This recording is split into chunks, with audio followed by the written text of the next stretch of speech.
सरकार के पास अगर अनाज है तो कुछ लोगों को वो अनाज दे सकती है। शहरों में जो दुकानें हैं उनसे म्यूनिसिपल कॉर्पोरेशन टैक्स वसूलता है, कमर्शियल टैक्स बहुत आता है, वो देने की परिस्थिति में नहीं है। लोगों के यहाँ 50-50 हजार 1-1 लाख रुपया म्यूनिसिपल का सिर्फ टैक्स बाकी है दुकानदारों का, उसमें सरकार राहत दे सकती है। सरकार मुआवजा का कोई उपाय ला सकती है। जिस तरह बड़े उद्योगों को सरकार 1 साल तक बिना इंस्टॉलमेंट लिए ऋण दे रही है, छोटे उद्योगों और छोटे प्रोफेशनल्स को ये कैसे वो देगी? रेस्टोरेंट वाले हैं, मीडिया हाउसेज, छोटे छोटे मीडिया हाउसेज, तो छोटे छोटे मीडिया हाउसेज जो पैसा कल कॉर्पोरेट से या दूसरे लोगों से कमा रहे थे, ठीक है ना, उनको ऐड मिल रहा था, प्रचार मिल रहा था, वो प्रचार तो नहीं मिल रहा है। छोटे को छोड़िए, बड़े अखबारों को अगर आप उठाइए अप्रैल, मई, जून, जुलाई में जो उनको ऐड मिला है और मार्च से पहले जो ऐड मिलता था उसमें 50% की गिरावट, तो वो अपने एम्प्लॉइज को सैलरी में गिरावट कर रहे हैं। तो हमारी ये डिमांड है कि जहां जिसको जितना प्रभाव पड़ रहा है और पहले पड़ा और फ्यूचर में पड़ने की आशंका,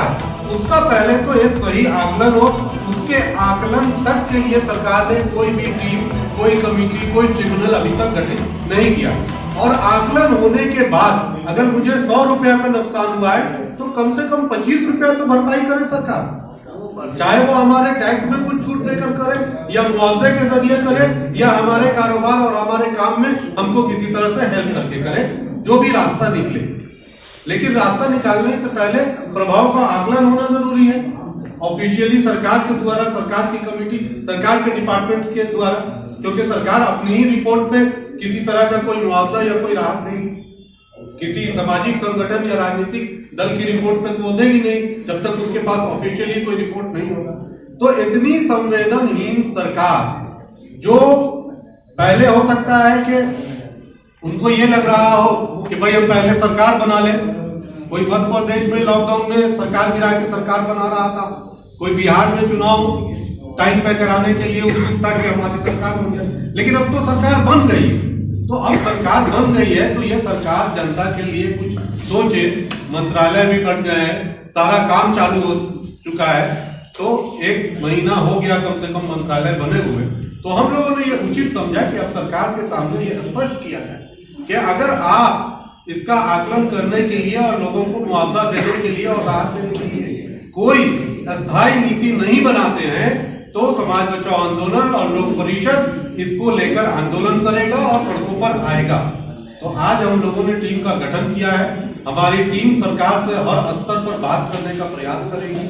उनके बीच जाएगी, उनके सामने अपनी बात रखेगी, अपने डिमांड्स को रखेगी, और अगर सरकार इस पर जल्दी ही कोई कदम नहीं उठाती है, कोई पॉलिसी नहीं आती है, तो हम लोग इस पर आंदोलन करेंगे। और जिस तरह से दिल्ली में किसानों ने घेरा है, उस तरह से पटना के अंदर और किसानों के साथ मिलकर पटना के अंदर और दिल्ली में घेरा डालना है, किसानों के साथ मिलकर यहाँ के असंगठित मजदूर, व्यवसायी, प्रोफेशनल भी सरकार को पटना से लेकर दिल्ली तक घेरने का काम करेंगे। यही चेतावनी देने के लिए और सरकार से गुजारिश करने के लिए कि इससे पहले कि किसान आंदोलन जैसी कोई स्थिति बने, आप कोई सकारात्मक कदम उठाइए। आज की ये बैठक रखी गई है। हमारे बीच रुपेश जी है जो कि काफी पटना के सामाजिक कार्यकर्ता, सीनियर सामाजिक कार्यकर्ता है, वो विस्तृत इस मुद्दे के कुछ पहलुओं पर आपके सामने बात करेंगे।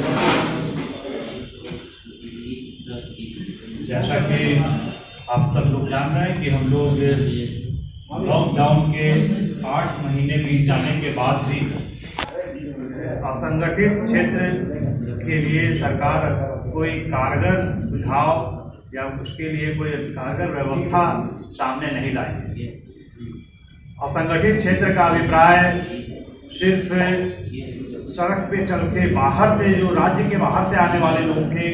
इतना तक सीमित नहीं है, बल्कि एक गांव से अपने जिलों में, गांव से निकलकर राज्य में और दूसरे राज्य में और बिहार से बाहर के अलावा एब्रॉड में भी जाने वाले जो लोग हैं वो सभी प्रवासी मजदूर हैं। तो इन सभी के कामों का आकलन जरूरी है, जिसमें क्षेत्र अगर कहें तो असंगठित क्षेत्र में घरेलू कामगार, मजदूर, फेरी करने वाले लोग, छोटे छोटे उद्योग में काम करने वाले लोग, स्कूल, अस्पताल, अन्य जगहों पे जो असंगठित क्षेत्र के लोग काम कर रहे हैं, या उसके अलावा जो मॉल में, दुकानों में, अन्य व्यापार में जो लगे हुए लोग हैं, उनकी भी बात है। आप देख ले, पटना जैसे शहर में बहुत सारी दुकानें खाली हो गई हैं, उनको किराया नहीं दे सकते हैं मकान मालिक। इस कारण से वहां काम करने वाले मजदूर जब मकान या व्यापार करने वाले लोग वो किराया नहीं दे सकते हैं, तो मजदूर कैसे अपनी जिंदगी गुजर बसर कर सकता है। हमारे देश में ये सब लोगों को पता है कि अनाज का बफर स्टॉक है, और ये किसान आंदोलन इसलिए भी चल रहा है कि बफर स्टॉक देश में जारी रहे, समर्थन मूल्य उनको मिले, ताकि सरकार अनाज खरीदे और बफर स्टॉक बनाए। तो जब तक एक बफर स्टॉक जो है वो खाली नहीं होगा, तो दूसरा बफर स्टॉक कैसे बनेगा। तो इसलिए जो अनाज पड़े हुए हैं गोडाउनों में और आकाश के खुले आकाश में रहकर सड़ रहा है, उन अनाजों को असंगठित क्षेत्र के लोगों के लिए फ्री अनाज दे दिया जाए, क्योंकि अनाज बफर स्टॉक में देश के पास इतना है कि वो वर्षों खाना खिला सकते हैं, सरकार फ्री में देकर खाना खिला सकती है। तो इसलिए हम लोग ये गुजारिश पहला करना चाहते हैं कि जो ये पहले घोषणा की गई थी कि हम नवंबर तक अनाज देंगे, जिसमें करप्शन है और उसमें भी छूटे हुए लोग हैं, तो उसको भी ठीक किया जाए। और उसके अलावा अभी 1 साल और लोगों को अनाज मुफ्त दिया जाए। एक तो सवाल ये है। उसके साथ साथ यह भी है कि अनाज के साथ साथ जो चावल गेहूं दे रहे हैं, उसके अलावा दाल, तेल, नमक की व्यवस्था उनको की जाए। कैश ट्रांसफर की बात हम कर रहे हैं, जिसके बारे में ये कहा गया कि 1000 रुपये की बात कही गई थी। हम उससे आगे की बात करना चाहते हैं कि जो उनका नुकसान हुआ है, इस पूरे 1 वर्ष का आकलन अगर कर लिया जाए, तो 1 वर्ष के अंदर में जो आकलन हुआ है,